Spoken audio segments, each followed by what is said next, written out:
Les enzymes des biocatalyseurs. Dans cette séquence, nous allons expérimentalement chercher à remettre en évidence la nature et le rôle des enzymes qui sont des molécules produites par les êtres vivants. Alors pour cela, je vous propose d'étudier un exemple. Il s'agit de l'hydrolyse, c'est-à-dire la destruction progressive de l'amidon. L'amidon, c'est une molécule qui se trouve notamment dans notre alimentation. Il y en a dans les pâtes, il y en a dans le riz, il y en a dans les pommes de terre, il y en a dans le pain.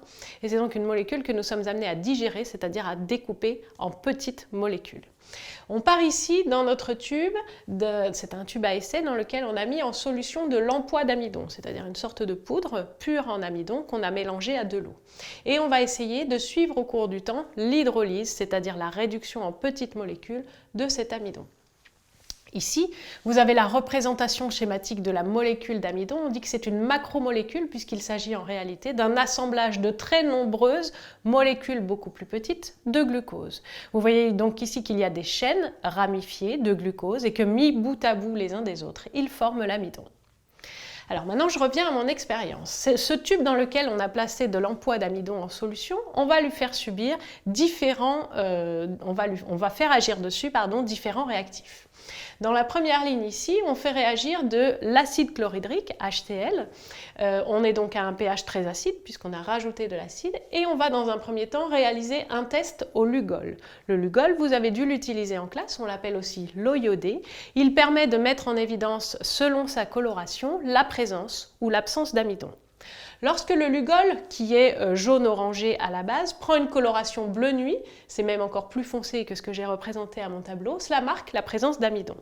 Au temps 0, si j'ajoute donc du Lugol à mon empois d'amidon, j'obtiens une coloration bleue très intense qui me montre que la solution ici est riche en amidon. Si j'attends suffisamment longtemps, en laissant agir l'acide chlorhydrique, eh bien, au bout de plusieurs dizaines de minutes, au moins 40 à 50 minutes, selon la concentration d'acide que j'aurai fournie, j'aurai une coloration qui va virer au jaune-orangé, qui montre que le Lugol ne réagit plus avec l'amidon. En fait, il n'y a plus d'amidon dans ce tube. On a seulement la coloration initiale du Lugol, de l'eau iodée, qui était jaune-orangé. Donc il y a eu, on pourrait dire, une digestion, il y a eu disparition de l'amidon qui a été transformé en plusieurs dizaines de minutes en présence d'acide chlorhydrique.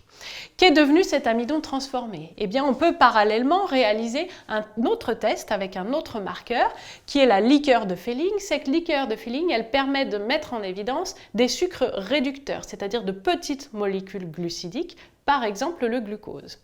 Lorsque la liqueur de Fehling est en présence de sucre réducteur comme le glucose et qu'on chauffe l'ensemble, eh bien elle passe d'une couleur bleue à une couleur rouge. On parle de précipité rouge brique. Si on fait un test à la liqueur de Fehling au temps 0, c'est-à-dire au début de notre digestion par l'HCl, eh bien il n'y a pas de sucre réducteur. En revanche, au bout de 40 à 45 minutes, 50 minutes, eh bien le test à la liqueur de Fehling est positif et on peut donc dire avec ça et ça que l'amidon a été hydrolysé en présence d'acide, on parle d'hydrolyse acide, c'est-à-dire de destruction de la macromolécule, en glucose. En effet, ici, on a présence de sucre réducteur et on peut, par des analyses plus poussées, mettre en évidence la nature de ce sucre. Ici, il s'agit de glucose.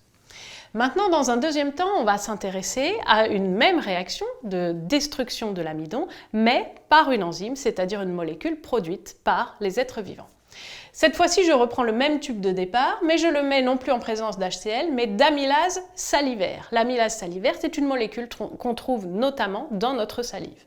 Eh bien, je vais observer la même disparition de l'amidon que tout à l'heure, sauf que, premièrement, je ne suis pas à pH acide, je suis à un pH neutre.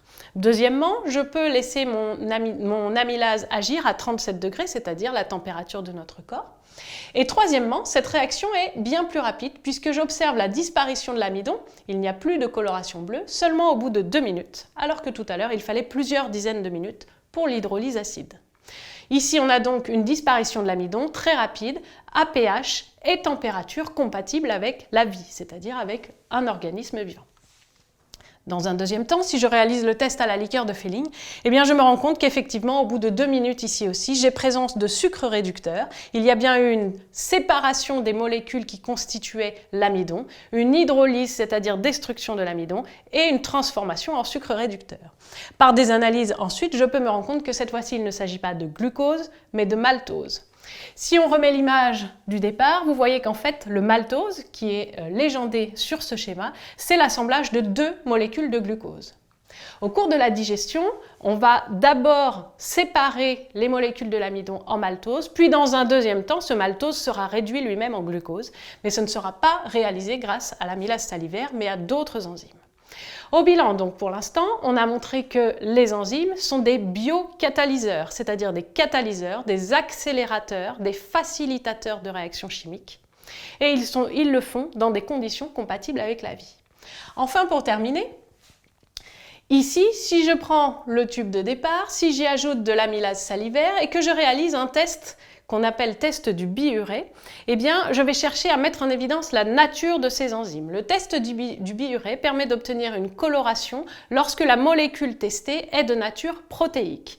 Ici, le test du biurée aboutit à une coloration violette, caractéristique de la présence de peptides, c'est-à-dire ici de protéines, et cette coloration violette est stable, c'est-à-dire qu'elle est conservée au cours du temps. Même au bout de 40 minutes, la coloration violette persiste. Cela permet de dire maintenant en plus que ces biocatalyseurs que sont les enzymes, ce sont des protéines produites par notre organisme et qui vont permettre de faciliter certaines réactions chimiques. Pour terminer, je dois ajouter que si l'on teste l'effet de l'amylase salivaire sur un autre substrat, c'est-à-dire que si je remplace l'emploi d'amidon par un autre glucide, par exemple de la cellulose, eh bien les résultats seront négatifs, c'est-à-dire qu'il n'y aura pas d'hydrolyse de la cellulose par l'amylase. Ça permet de mettre en évidence la spécificité de l'action d'une enzyme. Une enzyme va pouvoir agir sur un substrat, une cible et pas un autre. Et pour terminer, on peut donc dire qu'avec cette vidéo, on a mis en évidence le fait que les enzymes sont des protéines, par le test au biurée, que ce sont des biocatalyseurs, c'est-à-dire des facilitateurs de réactions chimiques. Elles permettent, par exemple pour l'amylase, une réaction beaucoup plus rapide de digestion de l'amidon que lorsqu'on le fait avec un produit chimique, et elles le permettent dans des conditions compatibles avec la vie, je l'ai dit, température et pH, qui correspondent à ceux qu'on rencontre dans les êtres vivants. Enfin, ces protéines sont dénaturables, c'est-à-dire que si je fais bouillir de l'amylase salivaire avant de l'utiliser pour ce genre de réaction, eh bien, elle ne sera plus active. Donc, elle est dénaturée, elle ne peut plus agir et hydrolyser l'amidon. Et puis, je l'ai dit aussi, les enzymes présentent une spécificité vis-à-vis de leur cible, de leur substrat, dont on expliquera les bases moléculaires dans une autre séquence.